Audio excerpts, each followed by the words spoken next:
Olá pessoal, tudo bem? Nós aqui de volta para falar com vocês agora sobre filmes. Obrigado por você acessar o canal da BV Filmes, mas eu quero falar um pouquinho mais, rapidinho antes de começar o filme, para que você se inscreva. Faça a sua inscrição, clique no sininho para você receber as nossas notificações, para que cada vez mais possamos ter bons filmes, incluir ótimos filmes para vocês aí assistirem gratuitamente. Nós estamos com vários projetos de novos filmes, de trazer excelentes filmes. Nós queremos lhe proporcionar este entretenimento para você e para sua família. E além de tudo, uma edificação espiritual. Deus te abençoe ricamente. Eu conto com a sua ajuda. Dá um seu clique aí, faça a sua inscrição. Tchau!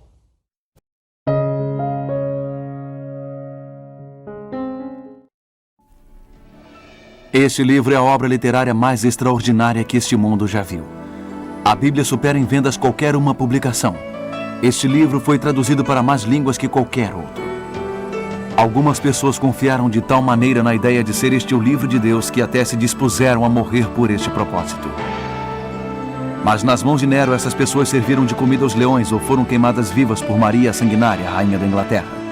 Outros usaram este mesmo livro como justificativa para as cruzadas que mataram centenas de milhares de pessoas inocentes. Esta é a história de como a Bíblia sobreviveu desde o tempo de Moisés até alcançar o litoral da América a bordo do Mayflower.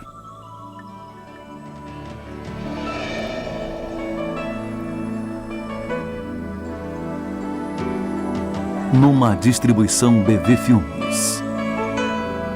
O Livro Eterno.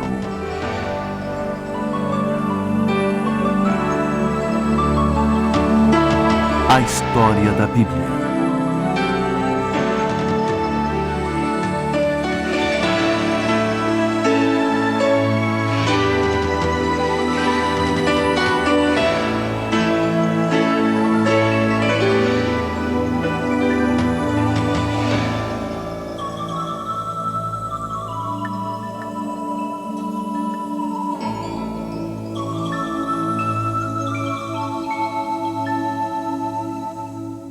Episódio 4, A Palavra de Deus, da Bíblia do Rei Jaime às Costas da América, 1536 d.C.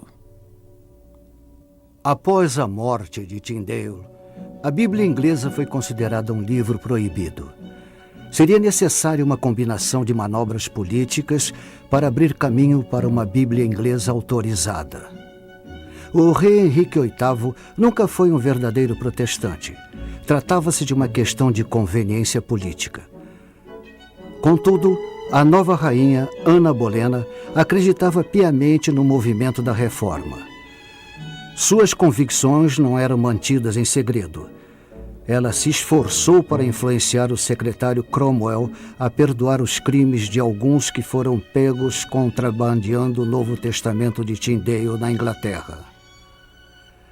Na verdade, ela recebeu um exemplar especialmente encadernado deste Novo Testamento, mandado para ela na época em que Tyndale esteve preso em Vilvoorde. Hoje, o exemplar se encontra preservado no Museu Britânico. Ela nomeou Matthew Parker, um célebre reformador, como capelão de sua filha Elizabeth. Por fim, Ana promoveu outro ilustre reformador, Hugh Latimer, a capelão do rei.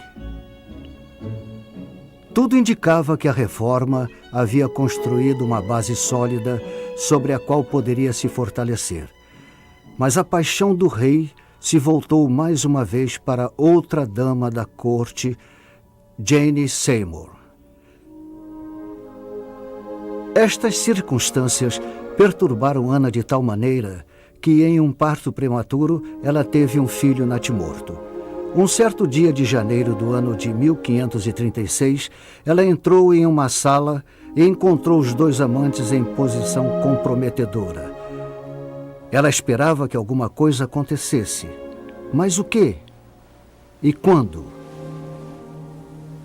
Uma festa foi organizada na cidade de Greenwich, em 1º de maio de 1536. Seria uma ocasião de pompa. As pessoas lotavam as arquibancadas à espera de bobos da corte para diverti-las. O rei e a rainha estavam presentes.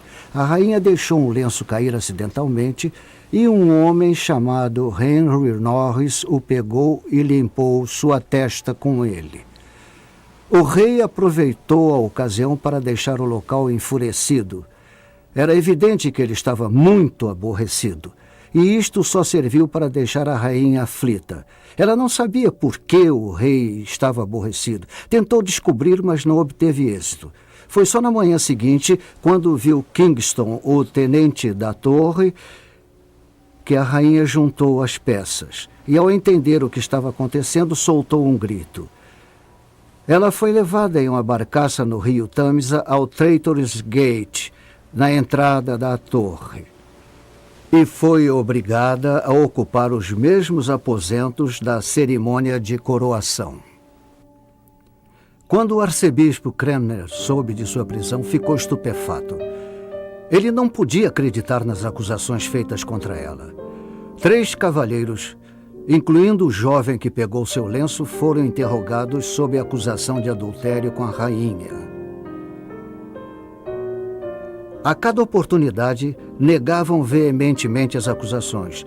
Porém, quando um deles foi torturado, concordou de imediato em assumir a versão que quisessem. Todos foram condenados à morte, inclusive a rainha. Eram 11 horas da manhã de 19 de maio, quando Ana deixou seus aposentos em silêncio, adentrou o pátio desta torre aqui atrás e colocou sua cabeça em um bloco de madeira. A execução foi feita por um francês, ele e seus auxiliares, e conforme prometeu a rainha, decapitou sua cabeça com um golpe de machado. Um tiro de canhão foi disparado da torre para avisar o rei, que estava caçando em alguma parte da vizinhança, de que a rainha estava morta. John Fright, o Persuasor, 1533 d.C. Em novembro de 1527, Bilney foi preso. No seu julgamento em Londres, metaforicamente, as portas do armário se abriram e os esqueletos caíram. O primeiro problema que ele enfrentou foi causado por um homem chamado Thomas Garrett. Ele foi apanhado vendendo 350 bíblias no mercado negro, aqui em Cambridge. E isso pôs todos os amigos de Bilney sob suspeita, levando-os à prisão. Isto só agravou as coisas para John Fright, porque em Oxford, um homem chamado John Clarke foi descoberto lendo a Bíblia em seu próprio quarto para vários estudantes. Isto pôs em suspeita e levou à prisão todos os outros amigos de Bilney que estavam em Oxford. E entre os estudantes que foram presos estava John Fright. O grupo ficou preso em uma caverna nos subterrâneos da universidade. Em 7 meses, 4 deles morreram devido às condições deploráveis. Os que foram soltos foram obrigados a carregar feixes de madeira e a queimar uma coleção de livros proibidos.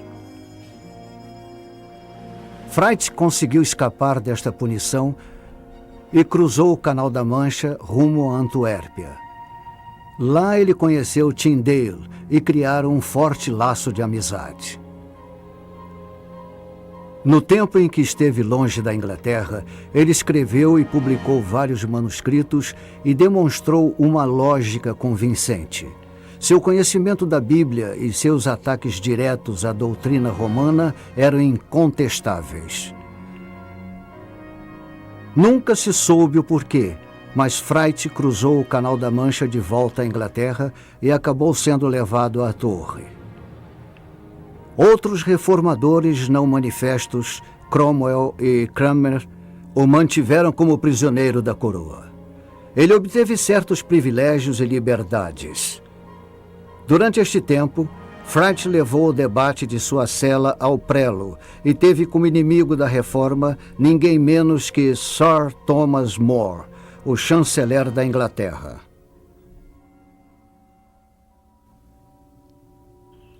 Tendo desprezado muitas oportunidades e incentivos para uma fuga, ele foi levado à Catedral de São Paulo em 12 de junho de 1533, foi julgado, condenado e trancafiado na prisão de Newgate, que fica bem aqui atrás de mim.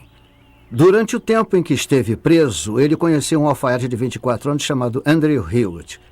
E esses dois homens, condenados à mesma pena, pelos mesmos crimes, se tornaram grandes amigos. Em 4 de julho de 1533, os dois foram trazidos aqui para Smithfield. Foram acorrentados de costas e separados por um mastro. Ele tinha acabado de completar 30 anos e o corpo e o espírito de John Fright se separaram aqui em Smithfield. Smithfield levou consigo muitos homens e mulheres que se dedicaram à reforma e ao seu amor à Bíblia inglesa. John Nicholson, conhecido como Lambert, foi levado a julgamento por suas divergências doutrinárias no altar. Em 16 de novembro de 1538, ele foi julgado e condenado no Westminster Hall.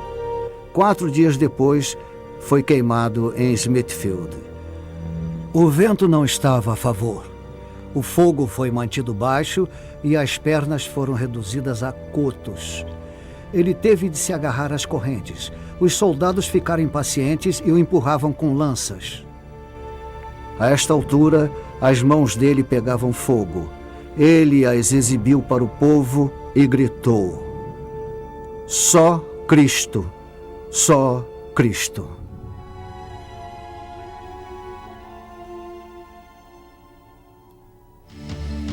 A primeira Bíblia autorizada, 1538 d.C. Embora Tyndale jamais tenha concluído a tradução do Velho Testamento, John Rogers pegou sua pena e, usando a alcunha de Thomas Matthews, concluiu o trabalho. Depois enviou os manuscritos para um editor inglês. O editor ficou tão impressionado com a obra que a mandou para o arcebispo Cranmer, a fim de obter aprovação oficial. O arcebispo exibiu os manuscritos para o rei Henrique. E ele miraculosamente deu aprovação oficial para uma Bíblia inglesa, que seria impressa na Inglaterra pela primeira vez. Com exceção da parte do Velho Testamento, esta era a tradução de Tyndale da Bíblia. Na verdade, no fim do livro de Malaquias, as iniciais de William Tyndale figuram orgulhosamente. Isto foi apenas 3 anos após a última oração de Tyndale: "Senhor, abre os olhos do rei da Inglaterra."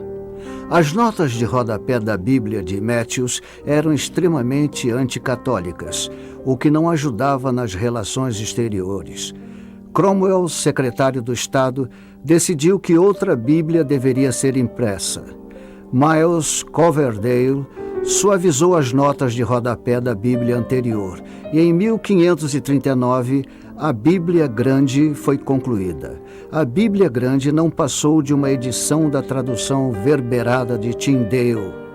Aqui, ela estava no mercado com inteira liberdade, vestida com nova roupagem.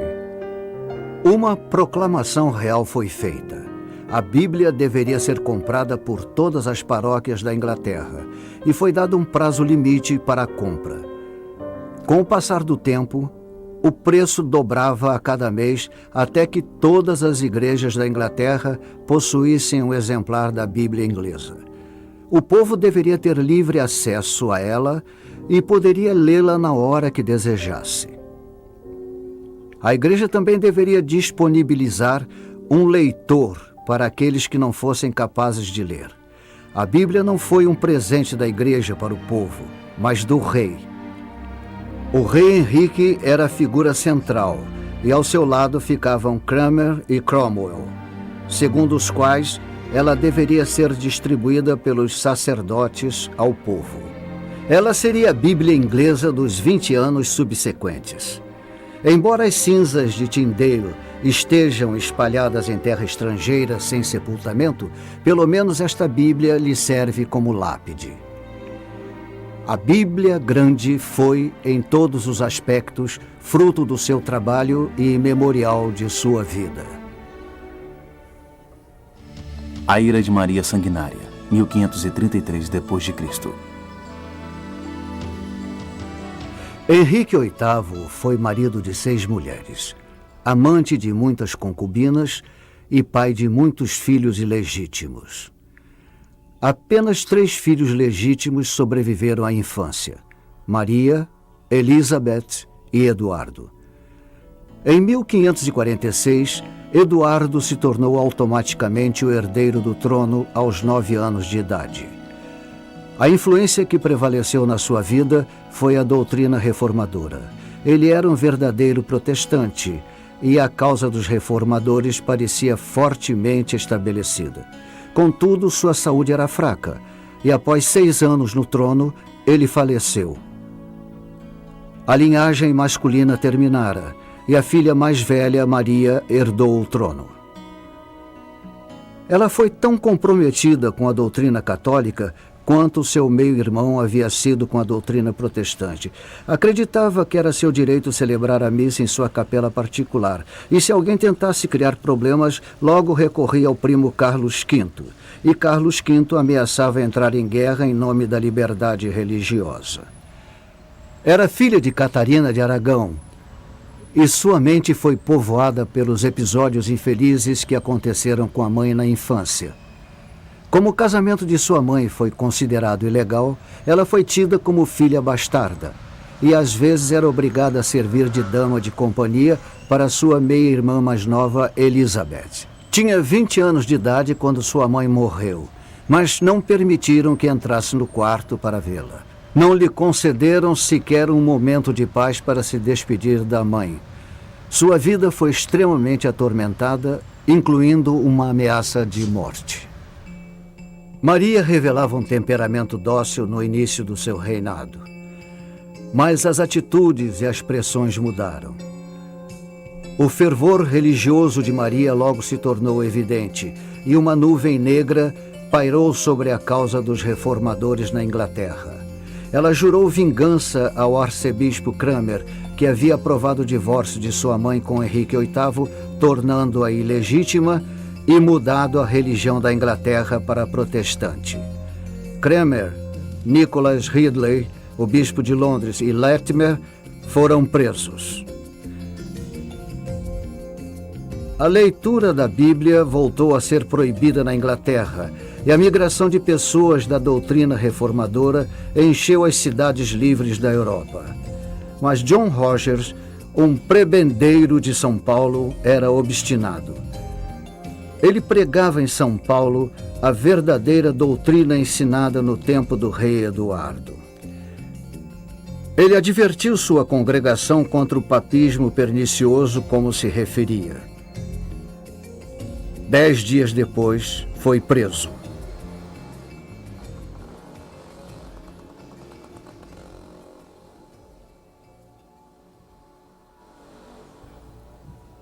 Muitas das pessoas que aguardavam a execução aqui na cidade de Londres ficavam presas na Torre de Londres. Mas muitas delas ficavam neste local aqui atrás, atual Old Bailey, o principal tribunal penal da Grã-Bretanha, mas que naquela época era a infame prisão de Newgate. 9 dias antes de Thomas Hooper ser executado em Gloucester, em 4 de fevereiro de 1555, um homem preso neste local atravessou a rua rumo a Smithfield para ser queimado na fogueira. Talvez o nome de John Rogers lhe seja familiar, porque ele também era conhecido pela alcunha de Thomas Matthews. Ele foi assistente de William Tyndale e foi ele quem compilou a Bíblia de Mateus. Isto 18 anos antes deste episódio, quando foi levado da prisão para Smithfield, onde uma multidão aguardava para vê-lo, e entre eles sua mulher e seus filhos. Ele teve muitos filhos, mas não permitiram que dissesse uma palavra a nenhum deles. 6 dias antes, ele teve de enfrentar uma comissão nomeada pelo cardeal Pole e Gardiner o condenou à morte. O motivo desta condenação foi a sua recusa em aceitar o caráter cristão da Igreja Romana e sua recusa em aceitar que os elementos da ceia de Cristo se convertessem no corpo e sangue de Cristo. No dia 4 de fevereiro de 1555, ele foi trazido aqui para Smithfield para ser queimado na fogueira.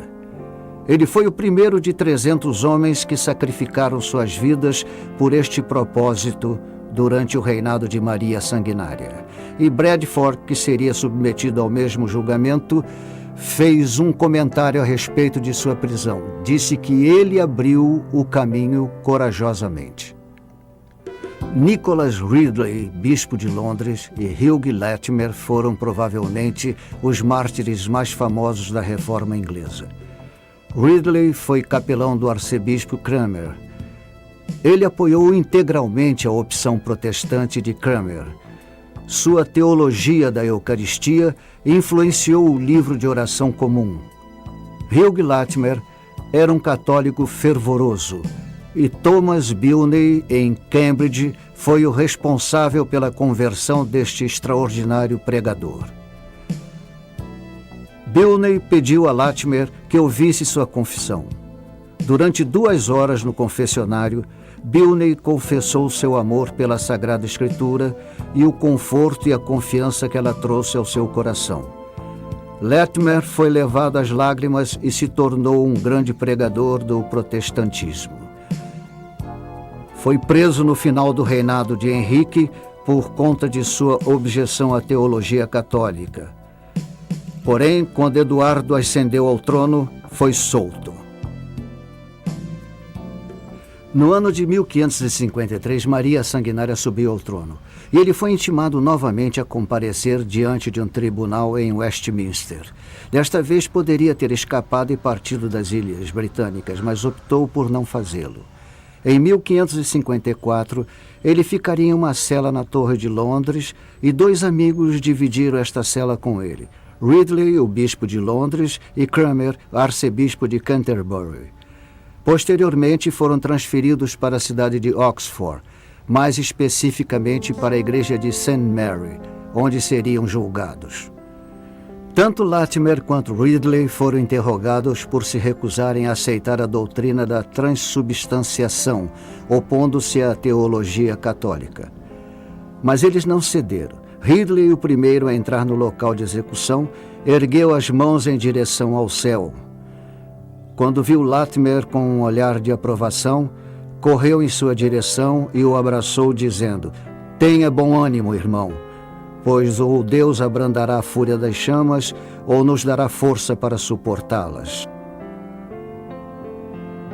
Depois foram levados à fogueira e de joelhos oraram com grande fervor. Localização do mastro onde pessoas foram queimadas em Oxford.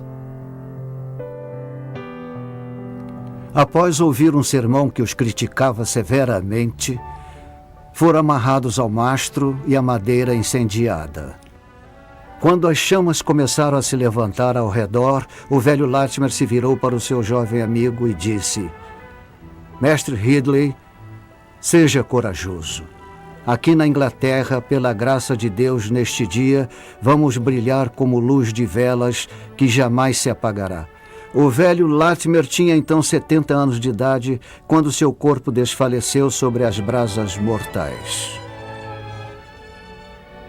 Foi o livro eterno que transformou sua vida, que o confortou no sofrimento. Ele viveu para pregá-lo, e este mesmo livro transformou toda a Inglaterra.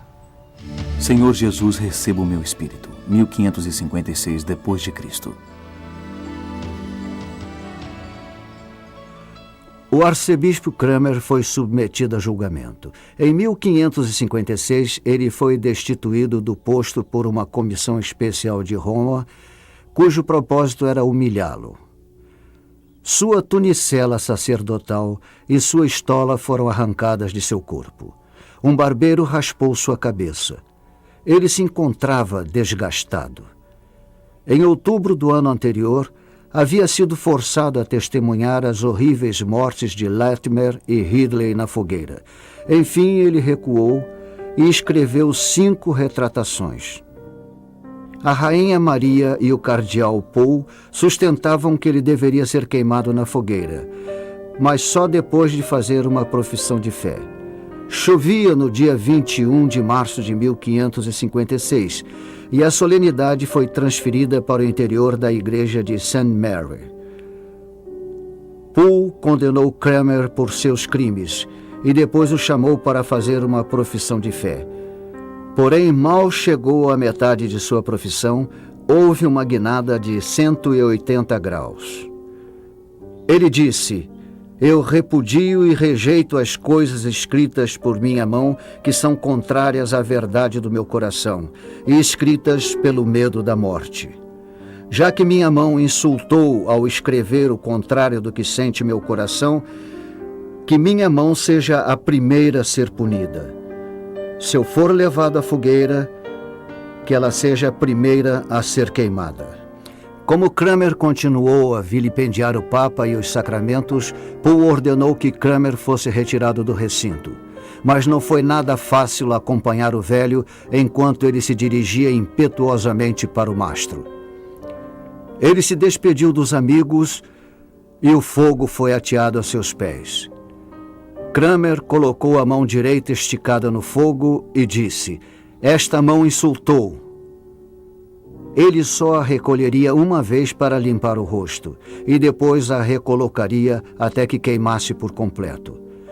Suas últimas palavras foram: "Senhor Jesus, receba o meu espírito." Depois desfaleceu e foi consumido pelas chamas.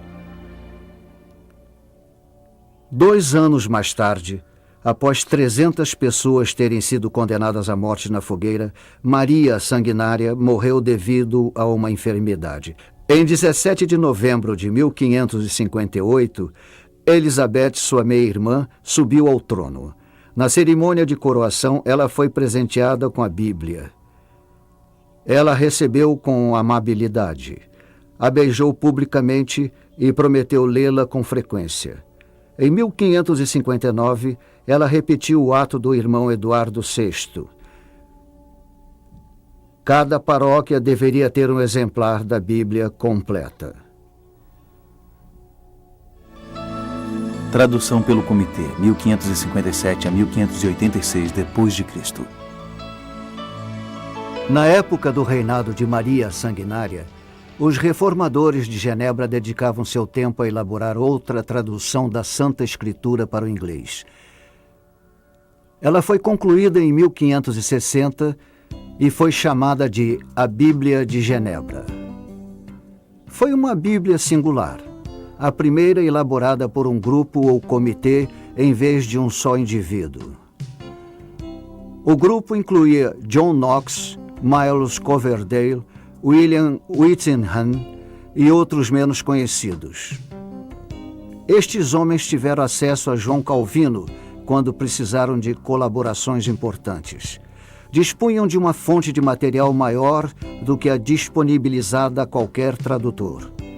Trabalharam meticulosamente em cada detalhe. Seu método de tradução foi adotado posteriormente pelos eruditos que trabalharam na versão do rei Jaime. Embora nunca tenha sido sancionada para uso público na Inglaterra, tornou-se rapidamente uma Bíblia popular devido ao tamanho pequeno. Ela foi a Bíblia dos puritanos e se tornou a Bíblia do exército da Commonwealth.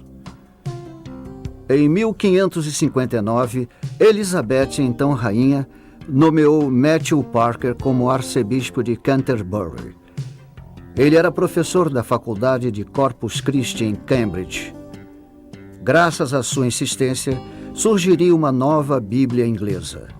Ela foi chamada de a 4ª revisão da tradução de Tyndale. Também foi fruto de um comitê, desta vez de 8 ou 9 bispos. Ela se tornou conhecida como a Bíblia dos Bispos. Esta Bíblia era realmente necessária, como ele acreditava, devido à crescente influência da Bíblia de Genebra. Na verdade, a Bíblia de Genebra estava causando dois problemas. Em primeiro lugar, ela estava tomando o lugar da versão autorizada, que era a Bíblia Grande na época. Em segundo lugar, ela minava a autoridade dos bispos. Quando a rainha Elizabeth subiu ao trono e os reformadores voltaram sob a influência de João Calvino, um movimento chamado puritanismo teve início na Inglaterra. O movimento pelo puritanismo contaminou outro movimento. Esse movimento voltado para o não conformismo. Quando começaram a enfatizar a castidade, e eles estavam indagando a castidade na vida do clero, isto realmente se referia aos bispos daquela época. O resultado disto foi uma investigação para buscar uma nova forma de administrar a igreja. O movimento alarmou o arcebispo Parker, pois ameaçava destruir o respeito que as pessoas deviam ao clero. Ele achava que a nova tradução restabeleceria o seu prestígio. Se, por um lado, seguiam a Bíblia Grande nas partes históricas, os livros proféticos carregavam a nítida influência da Bíblia de Genebra. Era onerosa e pesada. Seus termos eclesiásticos não eram apropriados ao homem comum. A Bíblia dos Bispos resistiu por 40 anos e 20 edições. Ela foi considerada a mais fraca de todas as Bíblias da Reforma. O livro mais vendido de todos os tempos, 1611 d.C. Elizabeth morreu, e como não deixou filhos, Jaime VI da Escócia, filho de Maria Stuart, se tornou o herdeiro do trono inglês. Ao contrário de sua mãe, foi criado com fortes convicções protestantes. Escocês convertido por John Knox, era presbiteriano até a alma. Então, antes mesmo de chegar a Londres, Jaime se reuniu com um grupo que lhe entregou a petição milenária.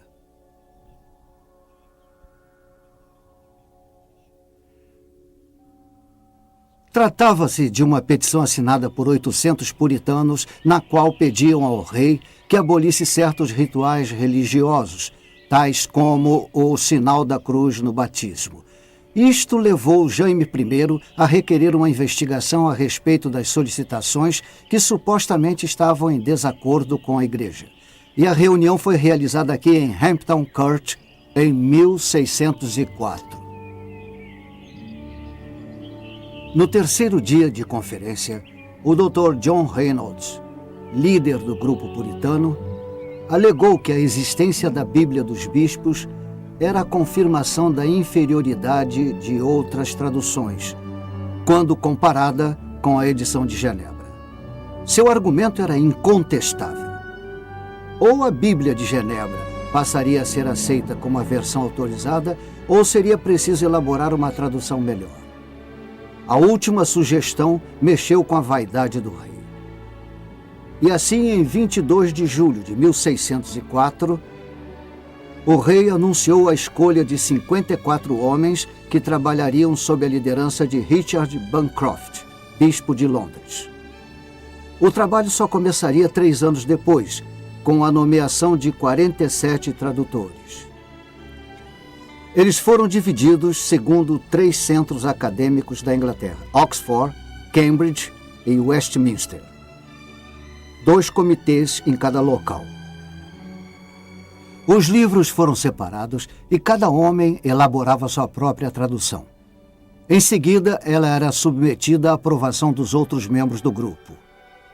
Posteriormente, passava pelo crivo dos outros 5 comitês. Depois de revisada, era mandada a um comitê composto pelos 12 maiores eruditos, que chegavam a uma conclusão na revisão final. Foi a maior tradução da época, obra dos grandes estudiosos daquela geração. Os conhecimentos do grego e do hebraico ampliaram-se intensamente, e finalmente Shakespeare, Spenser e Marlowe e outros enobreceram a literatura com um novo estilo. Este livro foi considerado a maior obra-prima da literatura inglesa, sem paralelo nas gerações anteriores e até mesmo posteriores. A Bíblia estava destinada a ser o livro mais vendido de todos os tempos.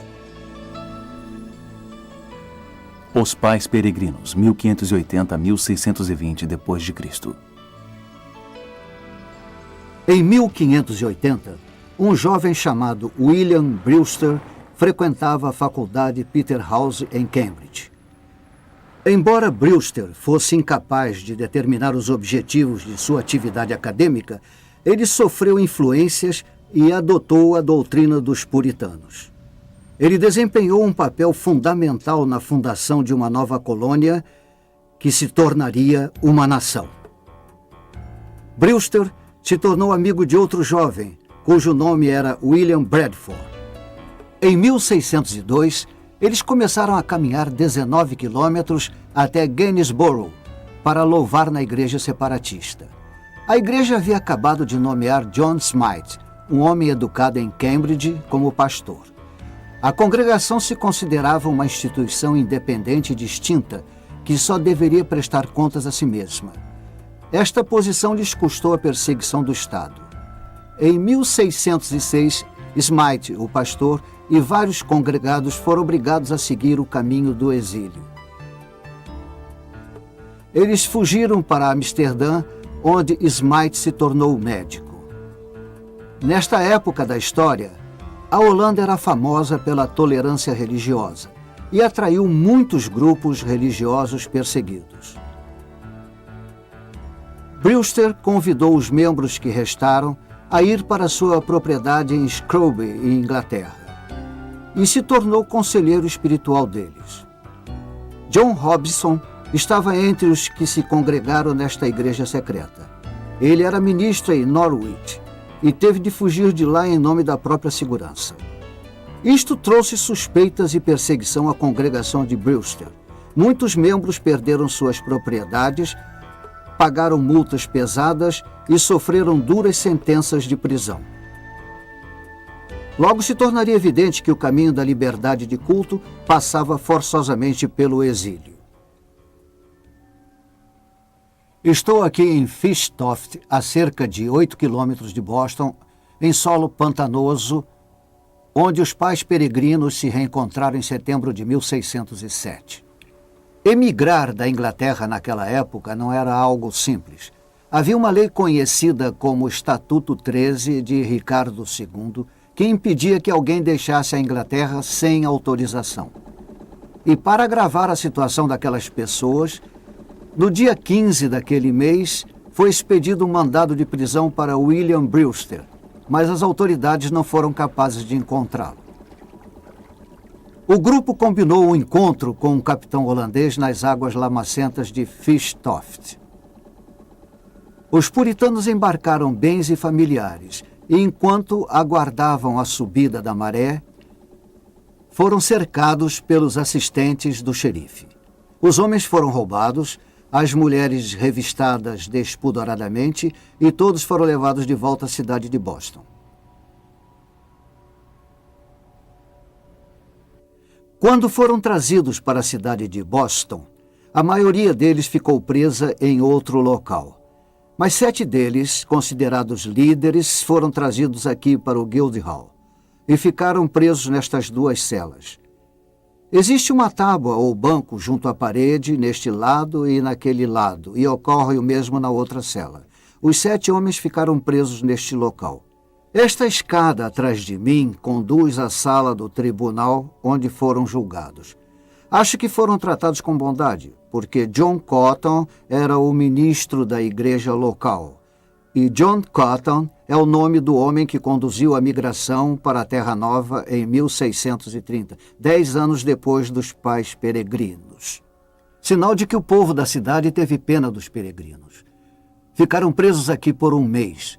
Depois foram levados a um tribunal em Lincoln, onde eles foram soltos só depois de pagar fiança.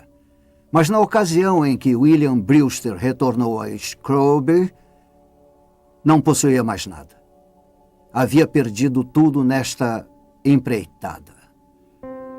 Não sabemos quanto tempo eles ficaram presos. mas sabemos que fizeram uma nova tentativa de deixar a Inglaterra. Em 1608, finalmente chegaram em Amsterdã. Somando-se ao grupo que havia migrado antes deles, chegava-se a 100 pessoas. Todos eles haviam deixado a vida rural e foram lançados na competição do mundo do comércio. Eram pessoas simples, absolutamente honestas, trabalhadoras e muito escrupulosas. A mudança em suas vidas foi consumada em meio a uma língua estrangeira.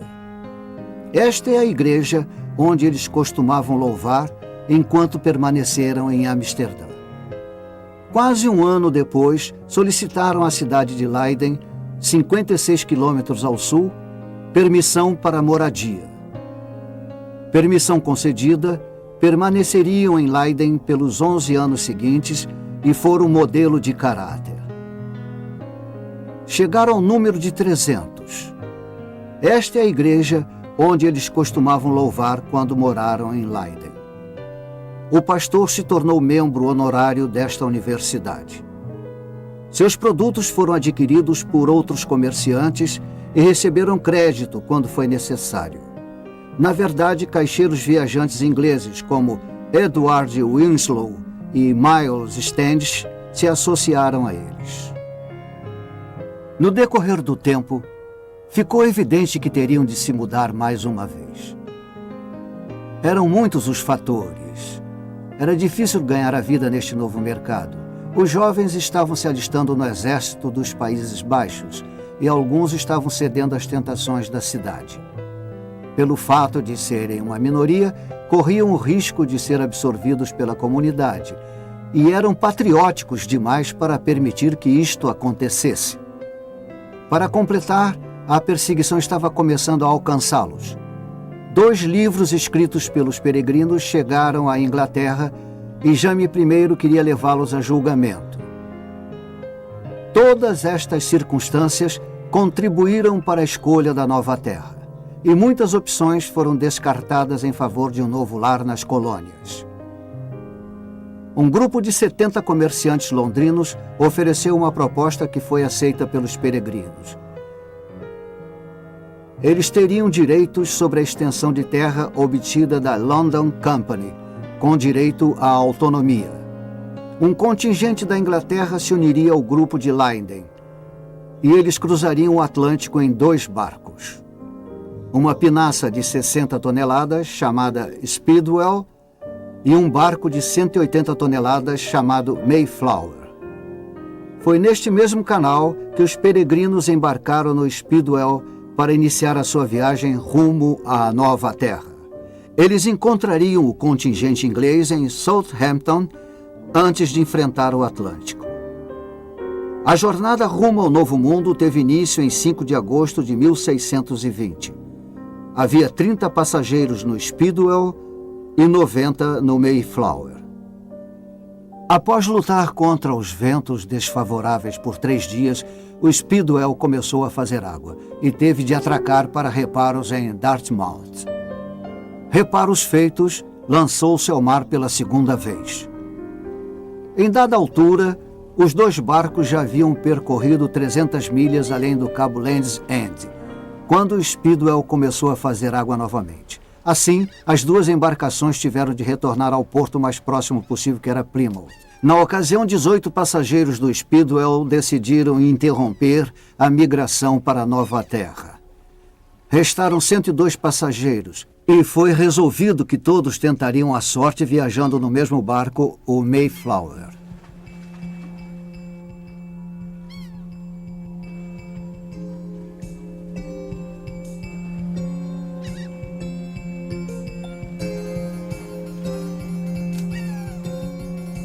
Aqueles peregrinos conheceram bem os riscos da travessia do Oceano Atlântico.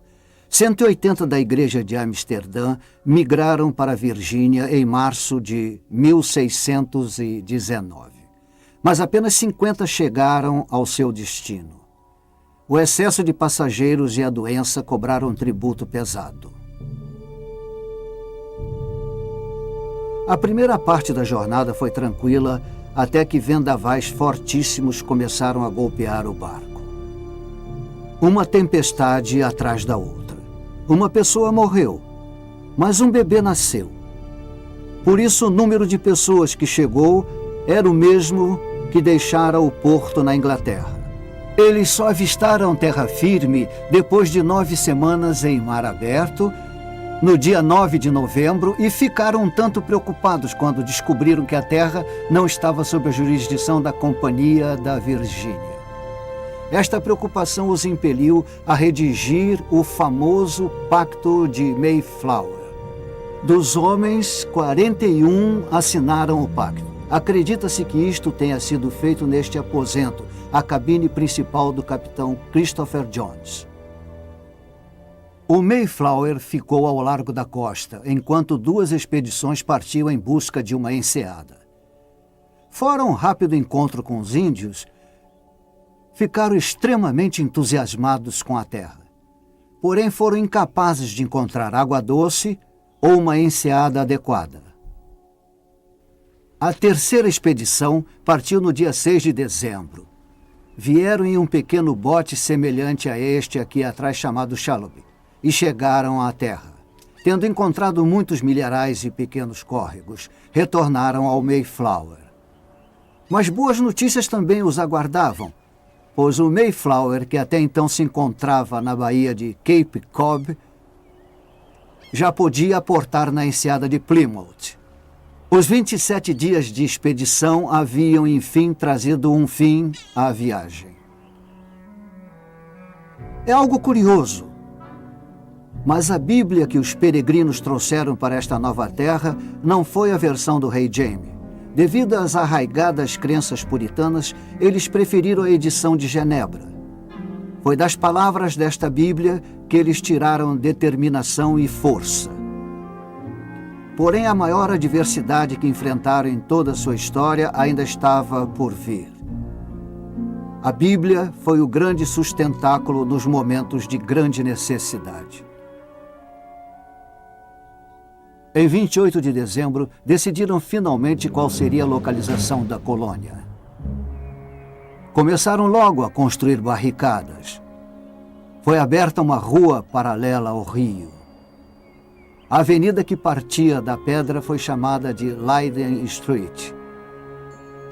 Devido ao rigor do inverno, os atrasos causados pelo Speedwell e a fúria das tempestades que enfrentaram ao atravessar o Oceano Atlântico, chegaram aqui despreparados para o que os aguardava.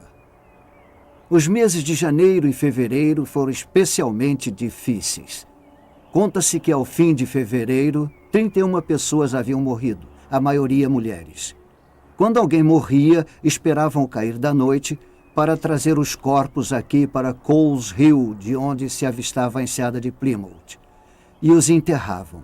Nivelavam as sepulturas e plantavam em cima, preocupados particularmente com o que os índios iriam pensar. A doença se abateu de tal forma sobre eles que a primeira casa que construíram foi transformada em um hospital. Mesmo assim, tiveram problemas, porque os doentes eram em maior número do que as pessoas com condições para cuidar deles. Conta-se que, ao final de janeiro, metade dos peregrinos já havia morrido e sido enterrada aqui em Coles Hill. Em meados de março, o sol quente indicava que o primeiro inverno rigoroso chegara ao fim.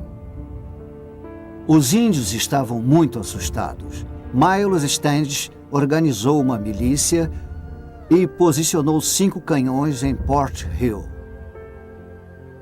Em uma manhã de fins de março, outro evento surpreendente ocorreu. Estavam prestes a ter uma reunião quando um índio veio andando pelo meio da estrada e os cumprimentou calorosamente em inglês. Ele já ia adentrando a casa quando o impediram a fim de obter maiores informações. Descobriram que seu nome era Samoset e o índio lhes forneceu diversas informações. Na quinta-feira seguinte, ele os apresentou a Squanto. Squanto falava inglês fluentemente. Ele estava entre os 24 nativos capturados e vendidos como escravos para a Espanha. Conseguiu fugir para a Inglaterra e finalmente retornou à sua terra, onde descobriu que era o único sobrevivente de sua tribo. Esquanto, por sua vez, apresentou aos peregrinos outro líder nativo chamado Massasoit, que estava acompanhado por 60 de seus homens. O resultado foi um acordo de paz assinado entre eles que duraria pelos 50 anos seguintes. Em 5 de abril de 1621, o Mayflower içou suas velas e partiu mais uma vez em mar aberto. Era o último elo que unia os peregrinos à Inglaterra, e eles testemunharam o momento em que as velas superiores desapareceram no horizonte. Estes bravos e corajosos peregrinos, do jeito que puderam, se tornaram as sementes de uma nova nação. É preciso destacar que eles foram homens feitos de carne e osso como nós. Eles sacrificaram seus bens, sofreram privações, resistiram ao sofrimento, tudo por um propósito supremo. Eles queriam a liberdade de louvar a Deus de acordo com os ditames de sua própria consciência. Não podemos esquecer que eles colocaram essa liberdade acima da própria vida e que eles superaram todos os obstáculos colocados no caminho em nome desta vitória. Ao homenagear estes grandes homens, os antepassados desta nação, devemos fazer uma pequena pausa e prestar homenagem à fonte de sua força, o local onde encontraram conforto, o ímã que os atraiu por 3.000 milhas em meio às agitadas, tempestuosas e frias águas do Atlântico, longe da civilização. A fonte de sua força foi um livro, a Bíblia. Eles a colocaram em primeiro lugar em todas as questões, na fé e na prática. E é esta Bíblia que conhecemos como o Livro Eterno. Versão brasileira Audio News.